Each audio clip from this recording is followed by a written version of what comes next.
You can thank the FBI for not only raiding Donald Trump's private residence, raiding the home of James O'Keefe, who runs Project Veritas, and of course arresting Republicans for posting memes on the internet. They also spent $3.5 million in total, which is a steal, and you should be grateful for, in censoring you by activating and training 80 agents to specifically contact social media sites like Twitter in order to make sure that your grandma didn't share a meme that upset the people in power. It's kind of a deal when you think about it, the fact we're only spending $3.5 million of taxpayer money to censor ourselves, considering that Ukraine is asking for another $47 billion. Yeah, we're hitting the Twitter files today. We have a guest on later in the show, BRYSON to talk about the state of the right-wing censorship and the Twitter files. On that note, welcome back to Slightly Offensive. This is the best worst show on the internet, where we always have confetti of color, 8K graphics that come down. Like I said, we have a black backdrop because I'm traveling in Australia, but it's also because we love black. And once you go black, you never go back, except for when you taste the rainbow. I'm Elijah Schaefer. I'm your top 17 host. And before we jump into the story today, don't forget to like, share, and subscribe to this video. Hit down below to follow us. We are on Odyssey, Rumble, YouTube, as well as now on Twitter. So check it out and follow us wherever it is. Elon Musk's takeover of Twitter has proven to be quite a spectacle. It really has. It's quite remarkable. Oh, life's been such a shit show, ladies and gentlemen. Watching the left completely lose their collective minds has been extremely entertaining. And now, though, as Elon continues to reveal insider information into how Twitter previously operated, which is damning, we are learning just how corrupt the system really is. And when I say, the system, I'm referring to the political machine that controls most of the media, they. This is government agencies, academia, and finance. And before you go just blaming one race for everything, even if certain groups, including communists and specific races, were behind a lot of this, oh, believe me, it has spread into the very fingertips of almost everything that we touch today. Except for me, because nobody ever wants to do that to me. I'm just kidding. But this machine has allied itself with the Democrats and a handful of Republicans to manipulate public opinion. Now shift the outcome of elections and concentrate power in the hands of the elite. While many people previously speculated that Twitter was intentionally manipulating the flow of information, which is fine to say, it's now been confirmed. Now, as Musk has since put it, there's no question at all that Twitter operated as a Democrat Party activist machine. That's a quote. This operation's ringleader was their former head of safety, Yoel Roth. He's a gay Jewish man that people say was targeted for his homosexuality and for his race. I've mentioned this name a few times in the past, but his race and sexuality have nothing to do with it. In fact, we're targeting him because under Roth, the Department of Safety embarked on a crusade against the right wing. They used a number of different tactics and methods to achieve their goals. You've all heard of shadow banning, which was one of the most effective yet covert tactics. And though they said, we never shadow ban, we'll never block your posts. They give it a fancy name like deboosted or, I forget what their other technical term for it. It's all the same. It's whether it's me or it was you, baby, we're breaking up, okay? It doesn't really matter. A breakup is a breakup.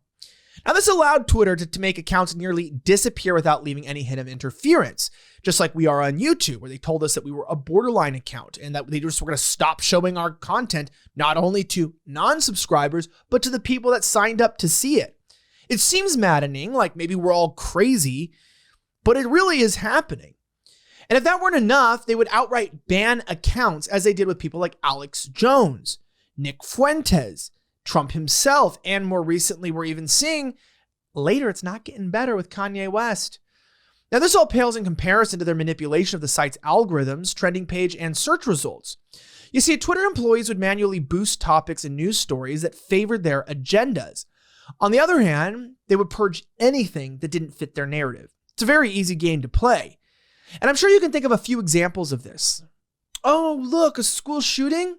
Okay, yeah, let's juice that. We hate the Second Amendment. But wait a second, just like in Arlington, Texas, my brother is a black brother? Well, we got to shut it down. De-amplify, de-boost. Additionally, now we know that Twitter was doing this at the request of the Democratic Party, the FBI, and other government agencies. In fact, leaked documents now show that Yoel Roth was actually meeting with FBI directors directly. Like, this is crazy stuff. You've got the gay guy meeting with the gay part of the U.S. Government. The FBI is like the Navy of spy agencies or of law enforcement. Y'all know what they're doing in the back of their blacked out SUVs.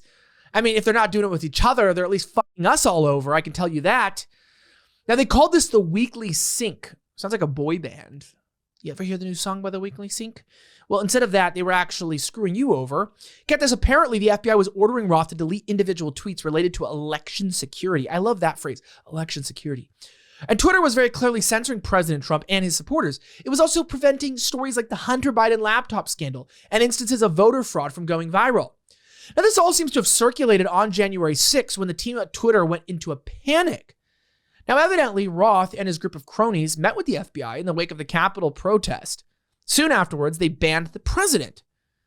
Now, did the FBI, who were supposed to answer to Trump, by the way, ask Twitter to ban him? Well, the answer is probably a resounding yes. So to sum it all up, in America, the land of the free, we have a tightly woven network of elites colluding with each other to maintain power that we have in writing. We have the records. Keep the receipts. I keep all my receipts. It's how you stay in power. It's how you remember it, because you keep a record of everything. And I never forget. And the government doesn't either. They've been doing this for years at our expense. Our taxpayer money, our vote, and even our freedom of thought is being stolen from us. You can't negate that. You can't fight that. So Twitter was taking orders from the deep state to influence the outcome of the 2020 election, period. There's no other way to put it. I don't care if anyone gets mad at me for that. That's the truth. So yeah, maybe the election wasn't rigged by some rigging organization, but it's weird when every tech company was working to suppress information to make a fair election. Now that means that the deep state is not only real, but was probably far more insidious and evil than most of us had even imagined. Remember, this is all we found so far. This is what wasn't deleted, and this is only at one tech company. Now that's your government, by the way. This is what America has become. This is exactly what's going on. Do not forget that greater spectacle has been none other than the U.S. economy. I just found out the other day that 60% of Americans live paycheck to paycheck, which means our savings are being depleted or they were deleted, with over $1 trillion lost in the stock market, FTX crashing, money disappearing. It's like, how do we actually save our cash and save our money in a way that can invest over the period of time? Well, I'll tell you how. My friends at Goldco have a special offer for you right now if you want to invest in gold and silver. So you might be asking, why would I do that? Well, here's the thing. Gold and silver has went up 1,000, 2,000% respectively over the last several decades. And over those times that it's went on, the dollar has lost up to 90% of its value. So you tell me where to put your money, whether you want to keep it in cash fiat that continues to deflate, inflate, and move around and then until it has no value, or actually invest in gold and silver to protect your 401k, your retirement, and also to honestly protect the money that you have saved up. If you call my friends at Goldco right now at 855-242-4758, that's 855-242-4758, and click the link in the description, fill out the form right now, and they'll tell you how to get up to $10,000 of free silver right now. Check it out. Goldco supporting this show. They support you and free speech, and they also want to support your money. Do not wait until it's too late. Support yourself with my friends at Goldco, 855-242-4758, or click the link in the description.